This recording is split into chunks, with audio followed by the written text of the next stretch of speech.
கும்ப ராசிக்கு குரு நட்சத்திர பயிற்சி எப்படி இருக்கிறது? உங்கள் ராசிக்கு 2 மற்றும் 11 லாபஸ்தானம், தனஸ்தானம். தன லாபாதிபதி குரு பகவான். அது உங்கள் லக்னத்துக்கும் சிம்ம லக்னத்துக்கும் மட்டும்தான் தனஸ்தானமும் லாபஸ்தானமும் ஒருவரே வருவார்கள். அந்த தன லாபாதிபதியான குரு உங்கள் ஜாதகத்தில் உங்களுக்கு கும்பராசியில் உங்கள் ராசியை குரு பார்த்துருந்தாலோ அல்லது உங்கள் ராசியாதிபதியான சனியோடு குரு சேர்ந்திருந்தாலும் இல்லை சனியை பார்த்துருந்தாலும் நீங்கள் பெரிய ஆளுங்க, சமூகத்தில் நீங்கள் பெரிய ஆள். ஏன்னா தன லாபாதிபதி தொடர்பு ராசியாதிபதிக்கு வருது இல்லையா? ஆகையால் உங்கள் வாழ்க்கையில் மிக முக்கியமானவரே இந்த குரு பகவான். அப்படிப்பட்ட குரு பகவான் வாழ்க்கையிலே நீங்கள் சதயத்தில் பிறந்தாலும் சரி, அவிட்டத்தில் பிறந்தாலும் உங்களுடைய வாழ்க்கையில் முக்கியமான காலகட்டத்தில் ஒரு 16 வருஷம் வரும். அதே நீங்கள் பூரட்டாதியில் பிறந்தவங்களாக இருந்தாலும் குழந்த தசையை குரு தசை வீட்டுக்கு அப்பாவுக்கு ரொம்ப யோகத்தை கொடுக்கும். இதெல்லாம் உங்கள் கும்பராசிக்கு ஒரு சிறப்பு. கும்பராசி ஒரு ஜாக்பாட் ராசி, பெரிய ஆளாகுவாங்க பொதுவாக கும்பராசியில் பிறந்தவங்க. அது சதயத்தில் பிறந்தவங்களாம் நிறைய சாதனையாளர்கள் இருக்காங்க. ஏன்னா சதயத்தில் பிறந்தவங்க அவங்களையே பார்த்துப்பாங்க, வேறு யாரையும் நம்பவே மாட்டாங்க. அதே சமயம் மற்றவங்க சதயத்தை நம்பினாங்கன்னா அவங்க அவுட்டு. ஆகையா சதயம் ஒரு சிறப்பு வாய்ந்த நட்சத்திரம் 27 நட்சத்திரத்தில். அப்படி பார்க்கின்ற பொழுது இந்த குரு நட்சத்திர பயிற்சி உங்களுக்கு மிக சாதகமான பயிற்சி. காரணம், குரு 5ல் இருப்பார். 5ல் இருக்கிற குரு யோகத்தை கொடுக்கக்கூடியவர். அதே சமயத்தில் அவர் நட்சத்திரத்திலே 12 ஆண்டுகளுக்கு பிறகு வருகிறார். புனர்பூசத்தில் ராசியில் புனர்பூசத்தில் 12 ஆண்டுகளுக்கு பிறகு வருகிறார். இப்போ லாபஸ்தானமான 11ஆம் இடத்தை பார்க்குறார். 2ல் இருக்கிற சனி உங்கள் ராசிக்கு அதிபதி சனி குருவோடி வீட்டில் இருக்கிறார். 2ஆம் வீட்டில் குருவோடி வீட்டில் இருக்கிற சனி அவர் குரு பலமாக இருக்கனால வீடு கொடுத்தவன் பெரிய ஆளாக இருக்கும்பொழுது வீட்டில் தங்கி இருக்கிறவங்க கொஞ்சம் அடக்கி வாசிப்பாங்க, பொறுமை காட்டுவாங்க, பயப்படுவாங்க. ஏன்னா வீட்டு ஓனர் பெரிய ஆள்ப்பா அப்படின்ட்டு.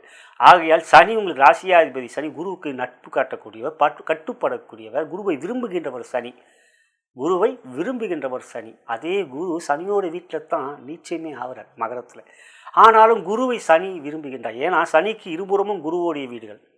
அதை உங்கள் கும்பராசிக்கு முன்னால் ராசி மீன ராசி, அதுக்கு பின் ராசி மகரமும் அது சனியோடைய வீடு, அதுக்கு பின்னால் தனுசு குருவோடைய வீடு. ஏன்னா குருவை தாண்டி சனி எதுவுமே செயல்பட முடியாது. குரு 2 பக்கமும் இருக்கார். அப்போ நல்லவங்க 2 பக்கமும் இருக்காங்க சனி பக்கம்ன்றதான் உண்மை. ஆகையால் குருவை வணங்குகின்றவர் சனி எப்பவுமே கருதலை செய்ய மாட்டார். அதுதான் சூட்சமமான விஷயம். சனி பகவானை நீங்கள் பலப்படுத்தணும், சனி பகவானை நீங்கள் கட்டுப்படுத்தணும். கெடுபலன் என்றால் நீங்கள் குரு வழிபாடு தான் முதல்ல செய்யணும், சித்தர்கள் வழிபாடு செய்யணும். காக புஜண்டர் என்கின்ற சித்தர், புஜண்டர் என்கின்றவர் காக வடிவத்தில் வள வந்த சித்தர், அவரை வழிபடுகின்ற பொழுது சித்தர்கள் குருமார்களை வழிபடுகின்ற பொழுது சனி நிச்சயம் கட்டுப்படுவார். காகபுஜண்டர் என்பவர் நல்ல பெரிய மகான் சித்தர். அப்படிப்பட்ட மகரிஷியை வணங்குவது இல்லை உங்களுக்கு பிடிச்ச சித்தர். ஆனால் சித்தர்கள் வழிபாடு கும்பராசியை செய்கின்றவர்கள் நிச்சயம் வெற்றியாளர்கள். அனுபவ உண்மை அதுதான் நீங்கள் செய்யணும். அப்படி பார்க்கும்போது நீங்கள் வேலைக்கிழமை அசைவ உணவே உள்ளக்கூடாது. கும்பராசியில் பிறந்தவங்க மகர ராசிக்கும் பொருந்தும். ஆனால் நீங்கள் கும்பராசி இல்லையா? அப்படி என்ற நிலையில் இப்போது இங்கு 5ல் இருக்கிற குரு சொந்த நட்சத்திர சஞ்சாரம் செய்வதனால் மிகப்பெரிய வெற்றிகள். சனியால் பாதிப்பு இல்லை. 5ஆம் வீட்டு ராசியை பார்க்குறார், சிறப்பாக பார்க்குறார். 11ஆம் இடத்தை சொந்த வீட்டை பார்க்குறார்.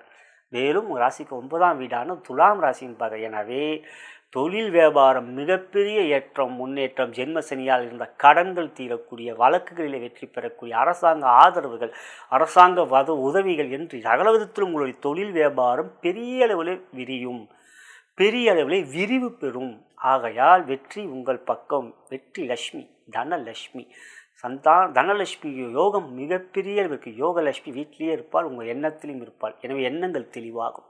ராசியில் இருக்கிற ராகு பியூர் ஆயிடுற குருவோடைய பார்வை பெறுவதனால். ஆகையால் இப்போது இந்த நாட்கள் 66 நாட்கள் உங்களுக்கு ஒரு மிகப்பெரிய பொற்காலம். அடுத்தாக உத்தியோகம், வேலையில் இது வரைக்கும் கொஞ்சம் ஓரளவுக்கு சின்ன சின்ன வார்த்தையில் நீங்கள் தான் கெடுத்துப்பீங்க. வார்த்தையில் கோபத்தை காட்டி பட்டுன்னு 2ல் இருக்கிற சனி வேறு வக்ரமாக இருக்காரா, ராசியில் ராகு இருக்காரா, வேலையில் தேவையில்லாத சிந்தனைகள், தேவையில்லாத ஒரு எண்ண தடுமாற்றங்கள், இது இல்லைன்னுலாம் சொல்லாதீங்க. எண்ண தடுமாற்றங்கள் இருக்கும், அது ராகு செய்வார். இருந்தாலும் குரு பார்க்கறதுனால கொஞ்சம் கட்டுப்படுத்திப்பீங்க. இப்போது இந்த குரு அவர் சொந்த நட்சத்திரத்திலிருந்து குரு ராசியை பார்க்கறதுனால வேலையில் இருந்த அந்த பிரச்சனைகள் தீரும். அதே சமயத்தில் வார்த்தையில் நிதானம் வேண்டும். நான் ஏற்கனவே குரு வழிபாடு செய்யுங்கள், இன்னும் பலப்பிரிவுகள் உத்தியோக உயர்வு வேறு எதிர்பார்த்து கொண்டிருப்பவர்களுக்கு தடைகள் இல்லாத நிலையிலும் முயற்சியில் இருக்கும் சோர்வு இருக்கும். அந்த சோர்வு நீங்கும். குரு ஒன்றும் பார்க்குறார் ஃபஸ்ட் கிளாஸாக. ஆகையால் இந்த நாட்கள் உங்களுக்கு உத்தியோகத்திலும் உயர்வுகளை பெறும், குடும்பத்தில் மகிழ்ச்சி சந்தோஷம் நிலவும். இதெல்லாம் உங்களுக்கு ஒரு சாதகமான குரு பலம் இருக்கின்ற நிலை. திருமண முயற்சியில் இன்னும் அதிகமான நல்ல வரன் அமையும். எதிர்பார்த்த வித பெற்றோர்களும் இன்னும் ஆசை, தன்னுடைய பெண்ணுக்கும் சரி தன்னுடைய மகனுக்கும் சரி நல்ல இடத்துக்கு கல்யாணம் பண்ணி வைக்கணும்னா ஒரு பெற்றோர்களுடைய கனவு ஆசைகள், அதுதான் உண்மை, அதுதான் நிஜம், அதுதான் அவங்களுடைய மற்ற அடுத்த கட்டத்துக்கு செல்லக்கூடிய நிலை என்று திருமண முயற்சியில் திருமண முயற்சியில் நல்ல வரன் அமையும்.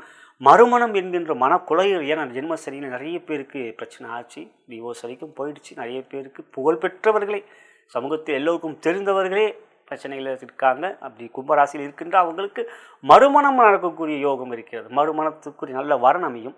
ஆண் பெண் இருவருக்கும் இது பொருந்தும். எனவே யுத்தத்தில் கும்பராசிக்கு இந்த 66 நாட்கள் நன்மைகள் மேன்மைகள் வெற்றிகள், பொருளாதார உயிர், மனதிலே மகிழ்ச்சி, அது ரொம்ப முக்கியம் இல்லையா? எவ்வளவு கோடிகள் இருந்தாலும் மனம் அமைதி இருந்தால்தானே எல்லாம் கிடைக்கும்.